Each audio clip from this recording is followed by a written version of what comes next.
कभी सोचा है आपने, अगर असम की 6 नई कम्युनिटीज को एसटी शेड्यूल्ड ट्राइब का स्टेटस मिल गया तो ऑलरेडी रिकॉग्नाइज्ड ट्राइबल कम्युनिटीज पर इसका नेगेटिव इंपैक्ट कितना बड़ा होगा। Let's feel it from the heart.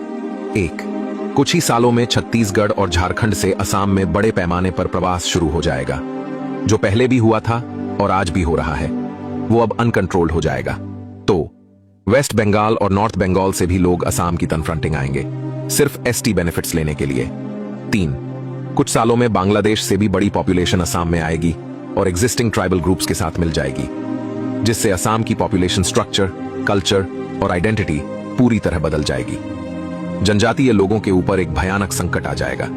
4 Bihar और नेपाल से भी माइग्रेशन जारी रहेगा, जो आज भी हो रहा है और आगे और बढ़ेगा। 5 आज असम में जो 14 मंगोलॉइड फीचर्ड ट्राइब्स हैं, जैसे कचारी, रवा, देवरी, मिसिंग, करबी, कुक्की, हमर, दिमासा आदि, उनकी पॉपुलेशन धीरे धीरे घटती जाएगी और शायद एक दिन कंप्लीटली वैनिश हो जाएगी असम की धरती से। 6 आने वाले समय में पंचायत, राज्य, केंद्रीय संसद या विधानसभा, कहीं भी इन एग्जिस्टिंग ट्राइब्स का कोई रिप्रेजेंटेटिव नहीं बचेगा। यहां तक कि 6th शेड्यूल और ऑटोनोमस काउंसिल में भी उनकी आवाज दब जाएगी। 7 ट्राइबल बेल्ट एंड ब्लॉक की कोई वैल्यू नहीं रहेगी। 8 नए एसटी कम्युनिटीज आसानी से ट्राइबल बेल्ट की जमीन खरीद बेच सकेंगे। 9 6वां शेड्यूल क्षेत्र और काउंसिल्स पावरलेस हो जाएंगे, उनकी कोई अथॉरिटी नहीं बचेगी। 10 एग्जिस्टिंग ट्राइबल स्टूडेंट्स किसी भी कॉलेज या यूनिवर्सिटी में एडमिशन नहीं पा सकेंगे। 11 उन्हें कोई गवर्नमेंट या प्राइवेट जॉब भी नहीं मिलेगी। 12 कोई स्कॉलरशिप या एजुकेशनल सपोर्ट भी नहीं मिलेगा। 13 हर एग्जाम में ST cut off marks general से भी ज्यादा हाई हो जाएगा। 14 एग्जिस्टिंग 14 ट्राइब्स को कोई सरकारी स्कीम बेनिफिट नहीं मिलेगा। 15 आरक्षण का फायदा केवल बंगाली, मुस्लिम, हिंदी स्पीकिंग लोग उठाएंगे। 16 एक दिन ऐसा आएगा जब असमीज आइडेंटिटी खत्म हो जाएगी, सिर्फ ट्राइबल नेम बचेगा, सोल नहीं।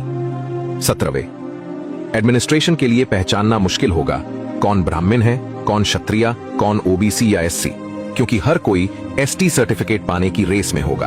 18 दत्ता, तालुकर, भुयान, चौधरी, देव, रॉय, माजुमदार, हजारिका जैसे स्योरनेम्स वाले बांग्लादेशी इमिग्रेंट्स भी आसानी से एसटी सर्टिफिकेट पा सकेंगे अगर वे चाहें तो। 19 यहां तक कि ब्राह्मण्स या जनरल कैटेगरी के लोग भी एसटी बन सकेंगे व्हेनेवर दे वांट, सिर्फ बेनिफिट के लिए।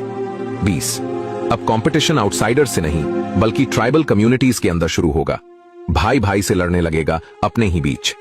21 गुवाहाटी और असम से लोग नॉर्थ ईस्ट के बाकी स्टेट्स की तरफ माइग्रेट करेंगे। 22 रूरल ट्राइबल मार्केट्स और इकोनॉमी पूरी तरह डैमेज हो जाएगी। 23 असमीज और ट्राइबल लैंग्वेजेस की जगह हिंदी और बंगाली को प्रायोरिटी दी जाएगी। 24 जॉब्स और एजुकेशन सेक्टर में इसका असर पूरे इंडिया के एसटी कम्युनिटीज पर पड़ेगा। 25 पूरा north east tribal population negatively impact होगा। 26 अरुणाचल, नागालैंड, मणिपुर आदि के tribal youths IAS, IPS, IFS, railway, SSC exams में क्वालिफाइड नहीं हो पाएंगे। They will face a huge loss. 27 दुर्भाग्य से मोरान, राजवंशी जैसे प्राउड हिस्टोरिकल कम्युनिटीज, जिनका इतिहास था सुकाफा, स्वर्ग नारायण, विश्वसिंघा जैसा, उन्हें अब ट्राइबल कैटेगरी में रखा जाएगा, जिन्हें दुनिया बैकवर्ड और अंडरडेवलप्ड कहती है। इसलिए 6 कम्युनिटीज को एसटी बनाना कभी भी इलेक्शन एजेंडा नहीं होना चाहिए, क्योंकि जैसे चाइना कभी अफ्रीका नहीं बन सकता, वैसे ही असम की आइडेंटिटी भी किसी न्यू टैग से रिप्लेस नहीं की जा सकती। सोच के देखो, क्या हम उस असम को खोने को तैयार हैं जो हमारे एंसेस्टर्स ने पहचान, संस्कृति और बलिदान से बनाया था? कमेंट में लिखो save Assam, save our tribes और शेयर करो दिल से, ताकि हर असामिया तक ये सच पहुंचे।